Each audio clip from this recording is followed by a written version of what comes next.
whole parabola, I only have the part that's on the right side of what? Of 3, right? So if I drew a line here, this parabola would actually reflect over that line and give me the one that looks like that.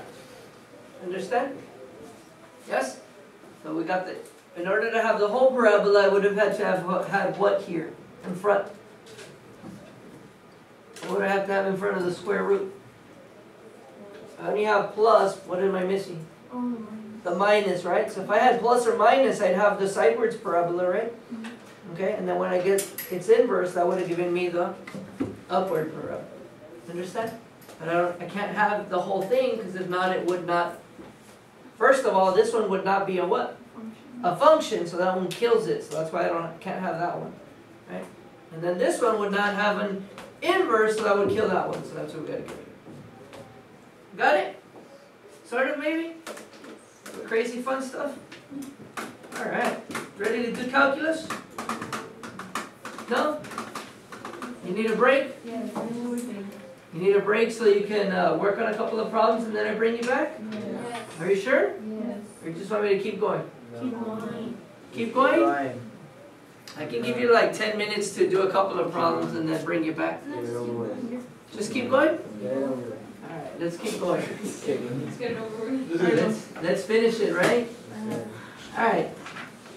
So now let's do some calculus and actually get to the point of today's lesson. Okay, we're done with reviewing all that fun stuff, but we had to know that in order to understand what we're going to do next. Okay, so it says, given below is the relationship that exists when a composite function is formed using a function and its inverse. We said that if I put the inverse into the original function and they were truly inverses, they would cancel out and we would be left with just x, right? The identity. So it says, use the chain rule to differentiate both sides of the equation and find a formula for the derivative of the inverse. Okay, so we're going to use the chain rule since it's a composite function. And remember, just like the lollipop, we start from where? From the outside, and we work our way in, multiplying each derivative, each inner derivative. So we would start with the derivative of f, that's just what? F prime, and we don't touch anything inside, times the derivative of the next part, which is the inverse, right? So that one's going to be kind of hard to write, so this is how you do it. Put brackets, and then put f inverse of x, and then put the little prime on the outside.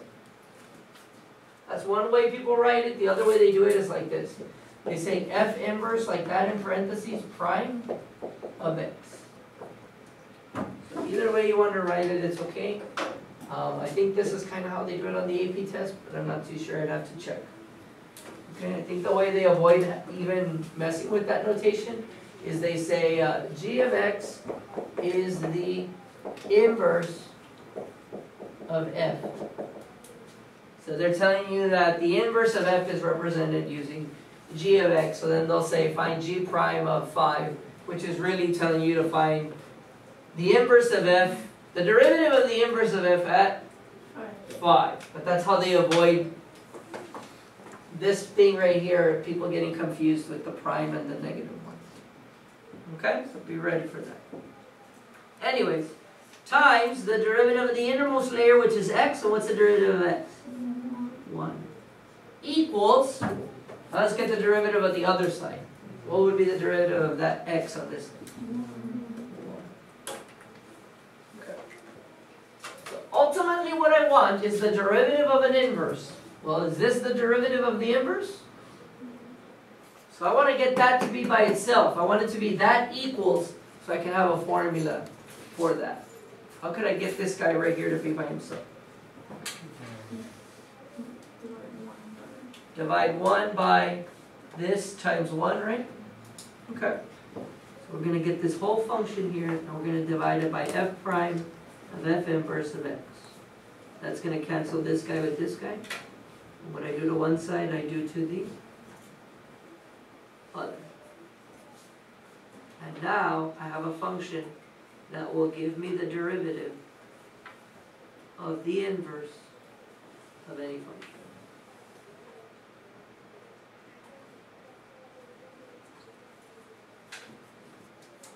Pretty cool?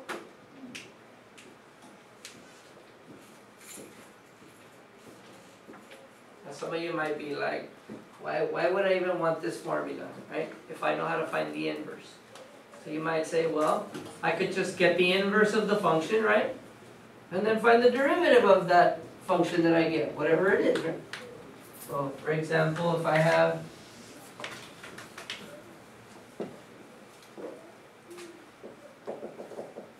I don't know, x squared plus 3, right? That's a parabola. So I have to limit my domain. So I'm going to say when x is greater than or equal to 0, and when y is greater than or equal to 3. Okay? That's only going to give me the right half of the parabola. You understand? Yes? Okay. So what would be its inverse?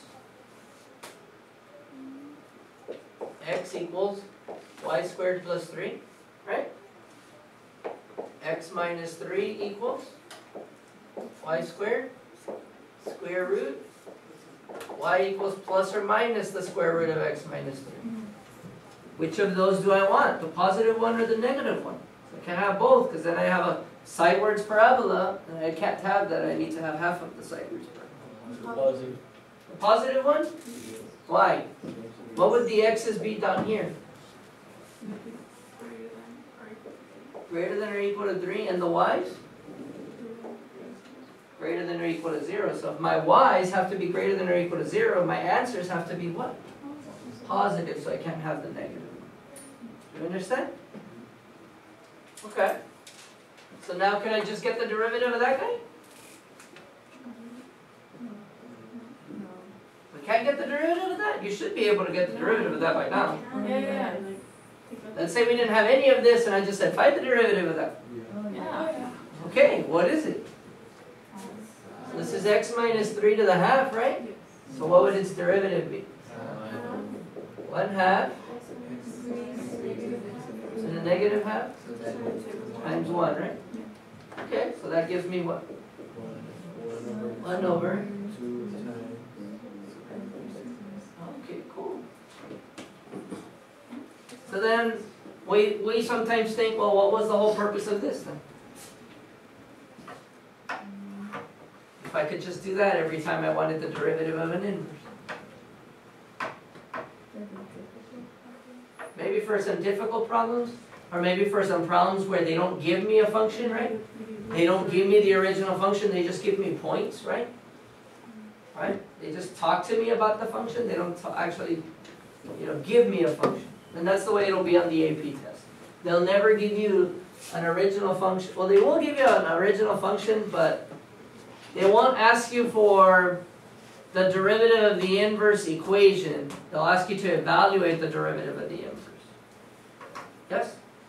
They want you to plug something into the derivative of the inverse. So they will say like f inverse of 5, the derivative of that. You get me? Sort of? Let's do some practice problems so you can see what's up. Ready?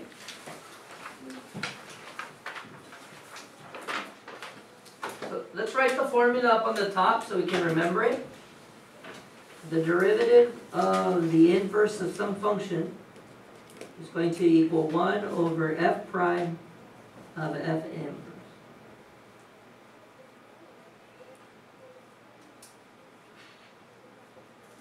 Okay, you'll have problems that look like this one, or problems that look like the one on the bottom. Okay? And they pretty much have the same process. So let's kind of look at it. What I like to do is start off by writing the formula for finding what they want me to find, which is the derivative of the inverse at -4. So let's write down that formula. F inverse of -4 prime is equal to 1 over f prime of f inverse of -4. Is everybody okay? Second thing you do is ask yourself, what is it that I need to answer this problem? I need two things. I need to know the derivative of f. Can I find that? If I needed to? What's the derivative of f?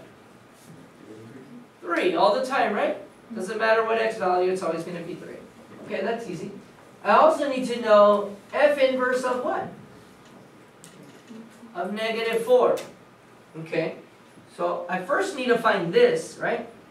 And then whatever I get, plug it into the derivative, which technically isn't going to matter because I know that the derivative is always going to equal what? 3. So technically, do I already know the answer to this problem? Not 3. 1 over 3. Let's see if that ends up being the answer. Okay? Just because I already went over what I needed to do. I first needed to find this number, whatever number it was, and then plug it into the what? The derivative. But I know that the derivative of this guy is always going to be what? 3. Because if I find the derivative, it's just 3. No matter what I plug in. Yes? Alright. Let's go through the steps anyways, just to amuse them. Ready? Well, we say that supposedly the answer is 1/3. Let's check. Alright? So, I want to find f inverse of -4, but I don't want to sit here and find the inverse of this function. Because I could make a mistake while I do that. So, what I'm going to do is I'm going to think about it differently, okay? What do I know about this? Right now, this is an x value for the what? For the inverse, so that means it's a what? It's a y value of f of x, right? So therefore, what I could do is I could get the function and equal it to that value. Because it's a y value for the original function. So get the original function, 3x plus 2, and equal it to that y value, -4. And let's figure out the x value. Here we don't have to guess and check, because here we can solve it, right? You can guess and check if you wanted to. Right? What times 3 plus 2 will give me -4? -2? Okay, so we get 3x equals -6. X equals -2. Okay? So this means what? When I plug in -2 into the original function, I should get what? Negative what? 4. That's what we said the answer was, right? Therefore, for the inverse, I have to do what? Swap them, right? So if this is the point for the original function, then on the inverse, it's those 2 points what? Swapped, right? So now do I know what f inverse of -4 is? -2. So I can replace this guy right here with -2. So now I'm asking for 1 over f prime of -2. Did they give me f prime of -2? What was it? F prime of -2, right there, they're straight up telling you, right? It's what? 3. So was our answer correct from the beginning? Yes? It didn't matter what we're going to plug into the derivative. The derivative was always going to be what? 3, because the derivative was always what? Constant, right? Because we had an original function that was a line. Do you kind of get the idea of the steps? Okay, in almost every problem, that's what it will be. They'll give you a value, recognize that value.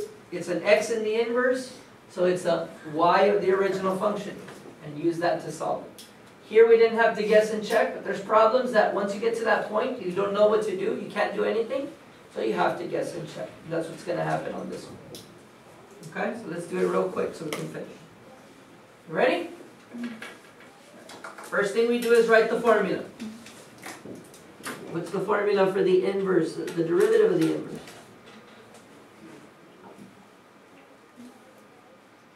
One over f prime of f inverse of -3. It's not that hard to remember.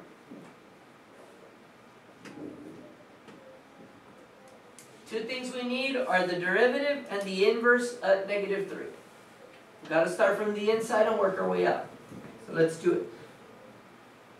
Let's figure this part out in here first. To figure that out, we have to use what's given. So we know that this -3 is a what? It's a y value of f of x. So get f of x and equal it to that value. So here we have x to the third plus 4x plus 2, and we're going to equal it to negative 3. How do I solve that? Subtract the 2. Okay, if this were quadratic, that would be the wrong thing to do, but it's not quadratic. So it is the right thing to do. Now I get to this point, and what should I do? I don't want to factor because it's not equal to 0. Okay? If it were equal to 0, then yes, I would want to factor. But here it's not. So at this point, the only way I can get through this problem is by guess and check. What would be the x that when I plug in there, in both of those will give me negative 1. 1? 1 to the third is 1, 4 times 1 is 1, 4 plus 1 is 5. Oh, Equals. I'm sorry. So close. Negative. Well, no, would it equal? Negative 1? It's No, because What's negative 1 to the third? Negative 1. 4 times negative 1? Negative 4. Negative 1 plus negative 4? Yes, we found it. See, that didn't take too much guessing and checking. So x has to equal what? for now. Negative 1. And they're all will be something simple like that. It won't give you anything out of